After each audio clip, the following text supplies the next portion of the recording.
영상으로 본 것처럼 이번 백구예기 총회의 주제는 성령의 능력으로 부흥하는 교회입니다. 오늘 총회주일을 맞이해서 한국교회가 함께 전체적으로 나누는 설교인데 그것을 정리를 해서 오늘 제가 말씀을 정리해서 증언해 드리도록 하겠습니다. 오늘의 이 시대를 위기의 시대라고 이야기를 합니다. 첫째는 경제적인 위기의 시대라고 이야기를 하고 더 나아가서 도덕적으로도 위기의 시대라고 이야기를 합니다. 정치도 그렇고 경제도 그렇고 모든 삶의 자리가 위기입니다. 그러다 보니까 우리 가정도 위기가 임하게 되는 것들을 볼 수 있다고 하는 것입니다. 그런데 이 모든 이런 것보다도 진짜 위기는 뭐냐면 하나님의 교회의 위기라고 하는 것입니다. 우리 교회가 큰 위기에 맞아 있다고 하는 것입니다. 오늘날 한국교회 여러 가지 위기에 직면해 있는 것들이 무엇이냐면 첫째는 침체된 예배 현장이라고 할 수가 있습니다. 코로나 이후에 예배 회복으로 돌아온 사람들이 아직도 많이 돌아오지 않고 있는 모습을 볼 수 있습니다. 미래를 이끌어갈 다음 세대들이 감소되는 현상이 일어나고 있습니다. 교회 학교가 없어지는 교회들이 작은 교회는 그럴 수 있지만 적어도 중년 정도 되는 교회들도 교회 학교가 점점 이제는 사라져가는 이런 시대, 이런 위기가 우리 한국 교회에 오고 있다고 하는 것입니다. 교회 안에서도 좌우 대립과 갈등이 양상이 일어나고 있으며 세속주의적인 가치관과 물질주의가 교회 안에 들어와서 이 교회의 신앙을 어지럽히는 이런 위기도 일어나고 있습니다. 그리고 기독교 이단, 사이비 이 집단들이 여러 형태들로 현재의 교회들을 공격하고 있고 미혹하고 있고 하나님을 잘 섬기는 성도들을 찾아가서 그들을 미혹하고 유혹하는 일들이 많아지고 있다고 하는 것입니다. 그래서 이 외에도 많은 위기들이 한국교회에 있는데 이러한 많은 문제들이 결국은 이 교회의 사회적인 신뢰를 결국은 우리가 추락시키는 일들이 일어나게 되고 이 교회가 부정적인 이미지를 갖게 되는 이런 위기에 일어나고 있다고 하는 것이죠. 2023년도 기독교 윤리 실천 운동에서 한국 교회의 사회적 신뢰도 여론조사 결과를 발표한 적이 있습니다. 거기에 보면은 한국 교회에 대해서 많은 사람들은 어떻게 생각을 하는가? 기독교인들은 이기적이고 정직하지 못하고 정치적으로도 편향되어 있고 기복주의를 강조하고 남을 배려하지 못하며 사회에 무관심한 사람들이다. 이렇게 평을 내렸습니다. 이 교회가 정치적으로 너무 치우치는 경향도 많은 것 같아요. 너무 사랑을 베풀어야 되는데 이기주의고 배타주의고 그러니까 이게 기독교 실천운동본부에서 한국 기독교를 어떻게 보느냐라고 질문을 했을 때에 일반 사람들이 가지는 인식이 이러한 인식을 가지고 있다는 것입니다. 참으로 안타까운 현실이죠. 정말 회개해야 될 때고 기도해야 될 때입니다. 오늘날 이 시대를 살아가는 성도들이 이런 안타까운 이런 현실을 바꿀 수 있는 주인공들이 돼야 되는 거예요. 아니 다른 사람들에게 하지 말라고 내가 하나님을 믿는 하나님의 자녀로서 이렇게 기독교가 한국교회 성도들이 이렇게 지탄받고 있는 이런 안타까운 현실에서 하나님 어찌하면 좋습니까? 그리고 우리가 회개해야 되는 것입니다. 그리고 더 나아가서 정말 이런 안타까운 현실을 바꿀 수 있도록 우리들 노력해야 되는 거예요. 야 정말 기독교인들은 사랑이 많구나.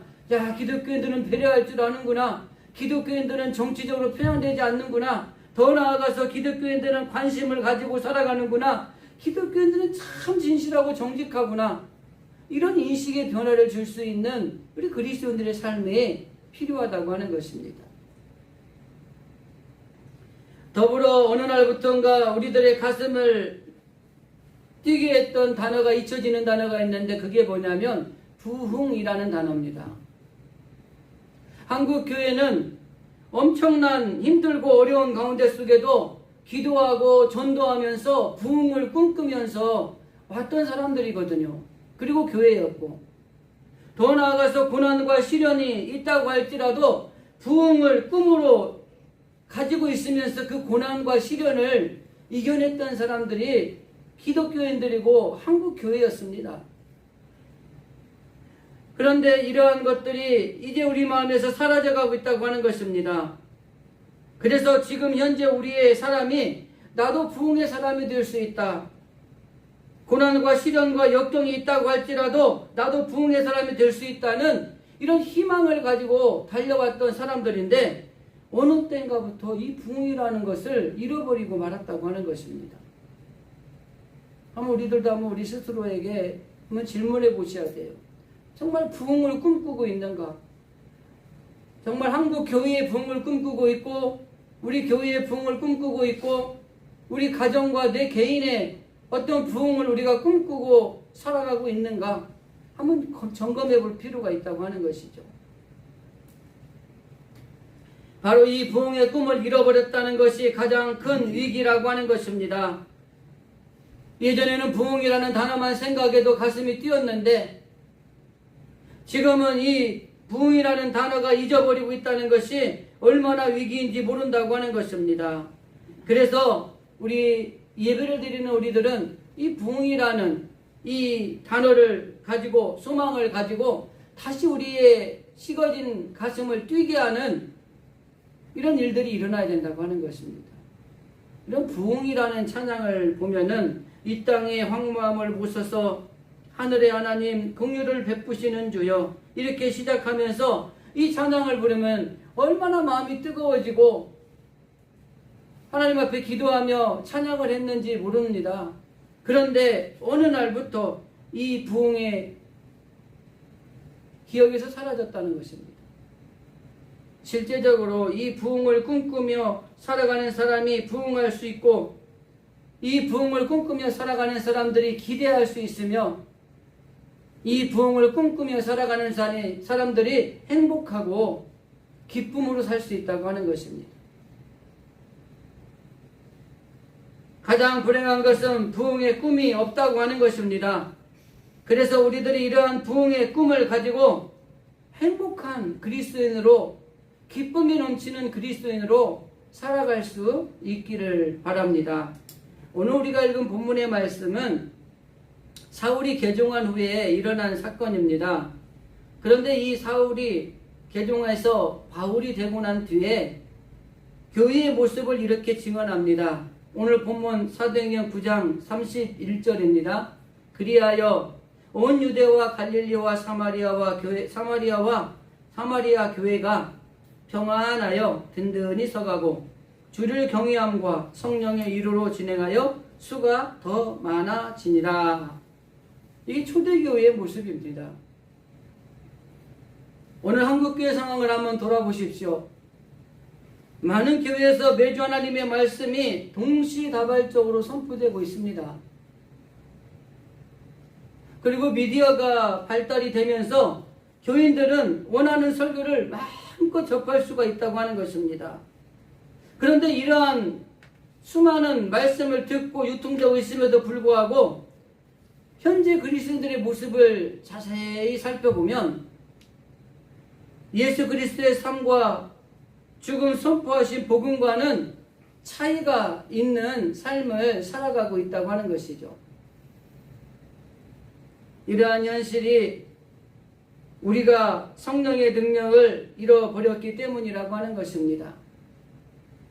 아까 총회 영상에서도 부총회장님이 마지막 부분에 말씀한 것처럼 성령의 능력을 회복함으로 부흥을 이루는 주인공들이 되어야 된다라는 말씀을 하셨죠. 특별히 교회의 부흥을 이야기했지만은 여러분 교회의 부흥이 아니라 개인의 부흥이 일어나야 됩니다. 그래야 교회의 부흥이 일어나고 가정의 부흥도 일어나고 한국 교회의 부흥도 일어나고 전 세계적인 부흥의 역사가 일어나게 되는 것입니다. 유명한 신학자인 종교개혁자 칼빈은 하나님을 인식하는 것은 오직 성령에 의해서만 가능하다. 하나님을 인식할 수 있는 것은 성령님에 의해서만 가능하다는 거예요. 그러니까 우리가 성령의 능력을 잃어버리면 하나님을 인식하며 살 수가 없는 겁니다. 자, 거꾸로 얘기해 볼까요? 하나님을 인식하지 않으며 살아간다. 그럼 어떻게 살까요? 내 마음대로 사는 겁니다. 신학자 칼바르트도 이렇게 얘기합니다. 오직 성령을 통해서만 하나님을 인식할 수 있다. 성령님이 없이는 예수 그리스도를 온전히 알 수도 없습니다. 성령님이 없이는 하나님도 온전히 알 수 없습니다. 따라서 성령님이 없이는 참된 믿음을 가질 수 없는 것입니다. 그래서 올해 제109회기 총회 주제가 성령의 능력으로 우리가 다시 교회의 부흥을 일으키자. 너무나 교회가 침체되어 있다 보니까 교회의 부흥이 주제가 되는데 이 부흥의 주체는 뭐냐? 성령의 능력으로 가능하다. 이걸 이야기하고 있는 것입니다. 우리의 개인의 신앙도 마찬가지입니다. 우리의 개인의 신앙이 나태해지고 침체되어져 있다고 할 때 우리의 신앙을 다시금 성장시키고 부흥할 수 있는 계기가 뭡니까? 성령의 능력으로 가능하다고 하는 것입니다. 가정에 문제가 있어요. 이 가정의 문제 우리가 해결할 수 있는 길이 뭐예요? 성령의 능력으로 가능하다고 하는 것입니다. 그래서 한국 교회가 오늘의 위기를 극복하고 다시 한번 부흥의 깃발을 이루기 위해서는 성령의 능력이 필요하다고 하는 것입니다. 우리 교회가 다시 한번 하나님 앞에 기뻐하는 교회로 되기 위해서는 성령의 능력이 필요하다고 하는 것입니다. 우리 개개인의 신앙이 하나님이 기뻐하는 자녀로 살아가기 위해서는 우리 안에 성령의 능력이 다시금 회복이 되어져야 된다고 하는 것입니다. 그래서 이번 109회기 총회가 성령의 능력으로 부흥하는 교회라고 하는 것입니다. 이번 회기에 하는 동안 총회의 주제에 따라서 우리 신실교회도 여러분의 가정과 개인도 바로 성령의 능력으로 말미암아 부흥을 이루는 그런 놀라운 한 해가 되어질 수 있기를 주님의 이름으로 간절히 축복합니다. 아멘. 그렇다면 성령이 하시는 일은 무엇일까? 오늘 우리가 읽은 본문의 말씀으로 한두 가지만 좀 말씀을 드리도록 하겠습니다. 첫째, 성령은 교회를 평안하고 든든하게 세워가는 일을 합니다. 여러분, 초대교회가 부흥했다는 성경 구절은 많죠. 오늘 말씀도 그렇고 사도행전 2장에도 보면 그렇고. 근데 그 부흥이 거저 이루어졌을까요? 아니에요. 초대교회는 굉장히 힘든 상황이었습니다. 예를 들면 초대교회는 여러 가지 혼란스러운 상황이 있었어요. 첫째는 박해가 있었습니다. 엄청난 박해가 있었어요. 그로 인해서 수많은 순교자들이 생겨났습니다. 그래서 이 박해를 피해 도망갈 수밖에 없었고 혼란한 상황에 살아가던 시대가 초대교회의 상황이었어요. 그런데 이 종교적, 문화적 혼란과 함께 이 생명의 위협까지 우리의 삶 가운데 직면하게 되어져 있는데 이런 상황 속에서 이 복음이 예루살렘과 사마리아와 유대 땅까지 막 전파가 되는 거예요. 여러분, 성령님이 함께 하시면 어떠한 고난과 박해 가운데서도 아무리 혼란스러운 상황 속에서도 교회가 평안하고 든든하게 서가고 날로 수는 더 많아지는 이런 놀라운 일들이 생긴다고 하는 것입니다. 마가의 다락방에 성령의 역사가 임하게 될 때에 사도 바울이 성령의 능력으로 덧입혀질 때에 놀라운 변화가 일어났다고 하는 것입니다. 고난이 있을 수 있습니다. 시련이 있을 수 있습니다. 삶의 자리 가운데 어려운 일이 있을 수 있어요. 그럼에도 불구하고 성령이 우리 안에서 능력을 발휘하시면 우리는 어떠한 시련과 고난과 박해 속에서도 부응할 수 있는 길이 있다는 것을 말씀하고 있는 것입니다. 사도행전 9장 31절의 말을 한마디로 요약하면 혼란과 위협 속에서도 성령의 위로로 인하여 오히려 교회는 든든하고 평안하게 서갔고 더 나아가서 많은 수가 더해지는 것들이 있었다. 이 말씀이 사도행전 9장 31절 말씀입니다. 성령은 교회를 든든하게 합니다. 성령은 교회를 평안하게 합니다. 성령의 능력은 교회가 부흥하게 만드는 열쇠라고 하는 것입니다. 역사적, 문화적, 민족적 경계를 넘어서 땅끝까지 복음이 펼쳐나갔다는 것입니다. 더 나아가서 성별이나 신분이나 경제적 차이를 극복하고 교회가 평등을 이뤘어요. 네 것 내 것 없이 재산의 평등, 물질의 평등도 이루었고 신분의 격차, 성별의 격차도 없이 모두가 교회 안에서는 하나가 되었다는 것을 사도행전 2장의 말씀을 통해 우리가 알 수 있는 것입니다. 이렇게 성령은 우리 교회를 평안하고 든든하게 세우는 일을 합니다. 그렇기 때문에 말씀대로 성령의 이루로 인하여 교회가 평안하고 든든해지기 위해서 우리가 기도할 때 하나님 우리 교회 안에 성령의 능력이 임하기를 원합니다. 하나님 우리 성도들의 가정 안에 성령의 능력이 임하기를 원합니다. 하나님 우리 개개인의 성도들에게 성령의 능력이 임하기를 원합니다. 그리하여 어떠한 박해와 어떠한 시련과 오늘날로 표현하면 어려운 문제들과 질병과 힘든 많은 일들 가운데서도 하나님 우리가 든든하게 서가게 하시고 평안하게 하시고 부흥을 이루게 하여 주옵소서. 이렇게 기도할 수 있어야 되는 거예요. 그래서 성령이 하시는 일은 일단 교회적으로 볼 때 평안하고 든든하게 서가게 하고 그리고 날로 수가 많아지게 하는 놀라운 일이 있다고 하는 것입니다. 또 한 가지 성령은 주님을 경외하며 순종하게 합니다.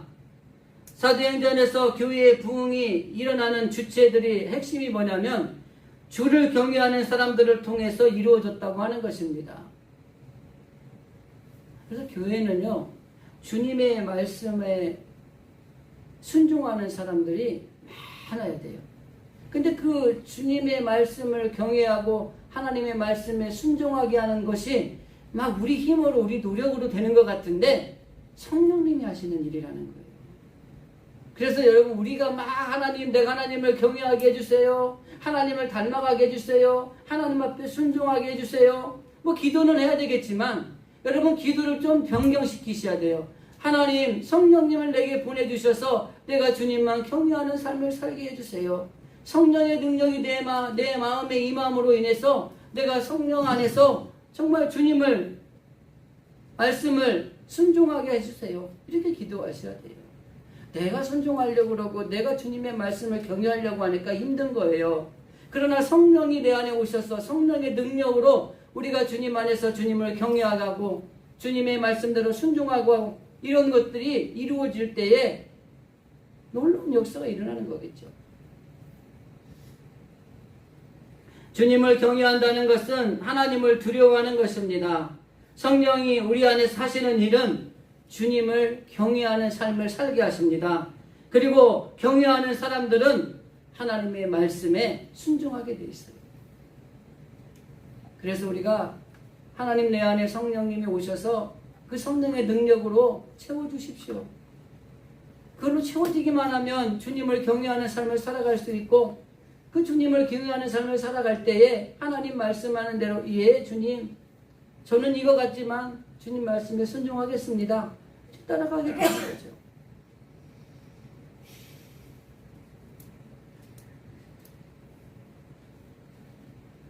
마가복음 2장에 보면은 예수님이 나를 따르라 라는 말씀이 있는데 이 예수님의 부르심과 그에 대한 순종에 이 제자의 본질이 있는 것입니다. 여러분 아무리 좋은 걸 주려고 해도 순종하지 않으면 못 주잖아요. 예수님이 제자들을 불렀잖아요. 하나하나 다니면서 야, 너 나를 따라오너라 그런데 아이고 나 고이 잡아야 돼서 못 가요. 안녕히 가세요. 그랬다면 베드로가 예수님의 제자가 될 수 있었을까요? 여러분들도 주님이 여러분들의 찾아오셔서 야, 배 목사야, 너 나 같이 가자. 네, 주님 갈게요. 그러니까 여기 와서 목사가 돼서 설교하는 겁니다. 여러분들도 마찬가지예요. 하나님이 부르실 때 그 부르심에 순종함으로 나왔기 때문에 하나님의 자녀가 되었어. 오늘 거룩한 주일날 어디 딴 데 가서 바람 쐬고 시원한 개업 가서 수박 먹는 게 아니라 이 주님의 전에 와서 하나님 말씀 듣고 예배 드리는 겁니다. 그래서 이 주님이 부르심에 순종함으로 하나님의 제자의 본질이 있는 거예요.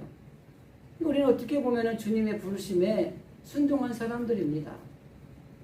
그런데 이것이 계속 지속적으로 이루어져야 되는데 때로는 우리 안에서 이 정욕이라든지 옛사람이 자꾸 살아나기 때문에 그전엔 순종했지만 뭐 지금 생각해 보니까 또 뭐 내 말이 옳은 것도 같아서 이거는 제가 패스할게요. 뭐 이렇게 살기도 했고 또 어디 가다 보니까 또 힘들고 어려운 일을 만나니까 또 주님이 나를 부르니까 아 그래 주님 내가 힘들었는데 오케이 순종할게요. 그리고 또 살기도 하고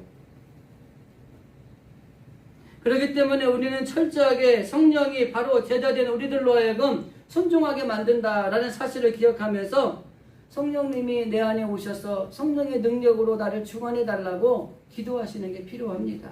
성령은 철저하게 주를 경외하고 그 주를 경외하는 사람을 통해서 하나님의 말씀에 순종하는 사람을 만드는 역할을 이 성령이 하신다고 하는 것입니다. 이러한 삶을 살아갈 때 우리는 온전한 성령의 사람이 될 수 있습니다. 그리고 더 나아가서 이러한 사람들을 통해서 하나님이 교회의 부흥을 경험하게 하고 개인의 신앙을 부흥하는 것들을 경험하게 하고 우리의 삶의 자리가 부흥하는 것을 보게 하는 그런 놀라운 은혜가 임하게 된다고 하는 것입니다. 성령이 두 번째 우리를 통해 사시는 일은 우리를 하나님을 경외하게 하고 하나님의 말씀에 순종하는 삶을 살게 하십니다. 한 가지만 더 말씀드립니다. 세 번째는 성령은 우리들을 위로하시고 교회를 부흥하게 하십니다. 예루살렘 교회의 핍박 이후에 오늘 본문의 말씀에 유대와 갈릴리와 사마리아로 흩어진 교회가 주를 경외하는 가운데 보혜사 성령의 위로를 받게 되므로 부흥하는 역사가 일어났다. 이렇게 되어 있습니다. 여러분 우리 디아스포라라는 말 들어보셨죠? 흩어진 그 기독교인들입니다. 자 보세요. 초대교회 예루살렘에서 박해가 일어나요. 원래 이 예루살렘이 이 교회의 중심이었거든요. 여기서 막 박해가 일어나니까 이 사람들이 견딜 수가 없는 거예요. 그래서 도망가는 거예요. 흩어지는 거예요. 사마리아로 갈릴리로 막 흩어지는 거예요.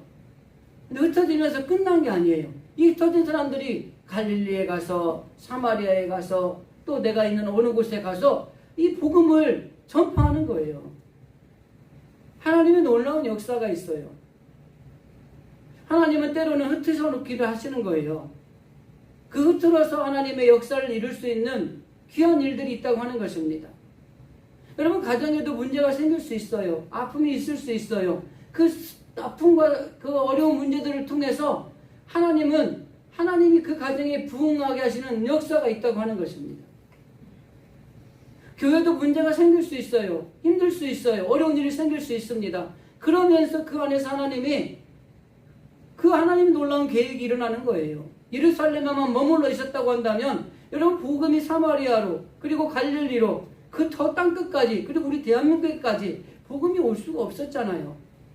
그런데 이러한 놀라운 박해와 고난과 시련 가운데 이들이 흩어진 거예요. 흩어져서 유럽으로 가고 흩어져서 아메리카로 가고 흩어져서 어디로 가요? 그다음에 저기 아프리카로 건너가고 그리고 흩어져서 결국에는 이 아시아 지역으로 오게 되고 그리고 흩어진 가운데 대한민국으로 강화도로 오고 저 아랫지방으로 내려오고 오시는 거예요. 그럼 우리가 그 복음을 받은 겁니다. 그래서 땅 끝까지 복음이 전해진 거예요. 그리고 흩어지는 거에 너무 두려워하지 마세요. 하나님이 우리를 통해서 위로하시고 결국에는 그것을 이기게 하시고 결국 그 안에서 놀라운 부흥의 역사가 일어나게 하시는 것, 이게 하나님이 하시는 성령이 하시는 일이라고 하는 것입니다. 오늘 우리가 에스겔 37장의 말씀을 잠깐 언급을 해드리면 그 37장 전체 얘기가 뭐냐면 에스겔에 하나님께서 이 마른 뼈가 가득한 골짜기로 데리고 가서 그 골짜기를 보여주는 겁니다. 그러더니 그 골짜기에서 어떤 현상이 일어나요? 막 뼈들이 막 움직이던 어떻게 돼요? 따그닥 붙는 거예요. 놀라운 일이죠. 뼈들만 흩어져 있는데 사람의 형체로 가둬진 거예요. 그러더니 갑자기 거기에 힘줄이 줄줄줄줄 생기는 거예요. 힘줄이. 그런데 거기에 살이 뚝뚝뚝뚝 붙는 거예요. 그러더니 뼈들이 흩어져 있었는데 이게 조각조각 맞춰지더니 힘줄이 생기고 살이 붙더니 한 군대를 이룬 거예요. 이 사건을 통해서 하나님이 에스겔에게 보여주고자 하는 핵심이 뭐냐면 지금 이스라엘 민족이 이렇게 힘들고 지금 이스라엘 민족이 어려운 가운데 있지만은 결국에는 하나님께서 그들을 위로하시고 그들의 고국 땅에 돌아오게 하는 놀라운 회복이 있을 것이라고 하는 것을 암시해 주는 말씀입니다. 우리 가운데 힘든 일들이 있죠. 좋은 일만 있으면 좋겠지만은 힘든 일들이 너무 많이 있습니다. 그런데 그럴 수 있어요. 그러나 성령님께서는 우리 가운데 오셔서 그런 놀라운 것들을 위로하시고 그런 것들을 회복시켜 주셔서 결국에는 부흥을 이루게 하는 꿈을 가지고 계신 거예요. 여기 에스겔에 등장하는 생기가 루하흐라는 건데 하나님의 영이라고 하는 겁니다. 생기가 거기 안에 들어가니까 하나님의 영이 임하니까 뼈들이 군대를 이루는 놀라운 역사가 이루는 거예요. 여러분 우리 가정에 성령님이 임하시면 마른 뼈같이 삭막한 가정도 군대를 이루는 놀라운 은혜로운 가정으로 바뀔 줄로 믿습니다. 우리 개인 신앙도 마찬가지예요. 메말라버린 뼈조각 같은 이런 우리의 신앙의 상태라면 그 성령이 우리 안에 오심으로 우리를 위로하시고 또 우리에게 힘을 주시고 연결해서 맞추시고 힘줄을 갖게 하시고 살을 붙이시더니 군대를 이룬 것처럼 회복시켜주는 놀라운 은혜가 있고 그 회복의 결과로 부흥의 역사가 일어난다는 것이 하나님이 우리를 향한 계획이라고 하는 것입니다. 성령은 교회와 우리들을 위로하시고 부흥하게 하시는 분이십니다. 그러므로 제가 서두에 말씀드린 것처럼 이 부흥이라는 단어를 마음에 품고 기도하시기 바랍니다. 하나님, 나도 신앙이 좀 부흥 성장해야 되지 않겠습니까? 우리의 가정도 하나님 놀라운 부흥의 역사가 일어나야 되지 않겠습니까? 우리 교회도 하나님 큰 기대와 하나님의 놀라운 부흥이 일어나야 되지 않겠습니까? 한국교회가 이 나라의 민족이 부흥의 꿈을 이뤄야 되지 않겠습니까? 이런 부흥의 이 단어를 가지고 기도하시기 바랍니다. 그러면 하나님께서 오늘날 교회를 부흥시키고 우리의 가정을 부흥시키고 우리의 개인의 신앙을 부흥시키셔서 결국에는 하나님께서 그 이스라엘 민족을 회복시킨 것처럼 우리들의 삶의 자리도 회복시켜 주실 줄로 믿습니다. 말씀을 정리하면서 초대교회가 경험했던 부흥은 성령의 인도하심과 성령의 능력에 의한 것이었습니다. 어떠한 고난과 핍박과 시련도 교회를 막지 못했어요. 그 당시 예루살렘에 일어난 고난과 핍박과 박해는 교회를 몰살시키려고 하는 정책이었지만 오히려 더 교회는 흩어져서 놀라운 부흥을 이루었다는데 여러분 초점을 두시기를 바랍니다. 이 초대교회 박해로 말미암아 흩어진 수많은 이 디아스포라들이 주의 복음을 증거하는데 그 부흥의 불길은 누구도 막을 수 없었다고 하는 것입니다. 아까 말씀드렸잖아요. 우리가 이 복음을 받아들였잖아요. 저 머나먼 그 예루살렘에서 시작된 복음이 이 대한민국 이 성남 땅에 우리 진실교회 안에서 우리가 지금 받아들이고 있다는 이 놀라운 사실입니다. 성령의 능력으로 인해 초대교회가 직면했던 이 고난과 시련은 교회가 든든하고 평안히 서가는 계기가 되었다고 하는 것입니다. 그리고 복음이 전해지는 곳마다 주님을 경외하는 사람들이 날로 늘어났다고 하는 거예요. 그러니까 부흥이 일어나지 않을 수가 없잖아요. 오늘 이 시간에도 여러분 복음을 듣고 말씀을 듣고 여러분들의 마음속에 주님을 경외하는 마음들이 생기셔야 돼요. 그래야지 그 주님을 경외하는 사람들로 인해서 하나님이 일을 시작하시면 놀라운 역사의 주인공들이 되고 부흥의 불씨가 뿌려지게 된다고 하는 것입니다. 예수님도 세례를 받으시고 기도하실 때 그의 머리에 성령이 임했대잖아요. 초대교회 성도들도 기도를 마치고 난 다음에 하나님의 성령의 충만한 역사가 그 마가의 다락방에 일어났잖아요.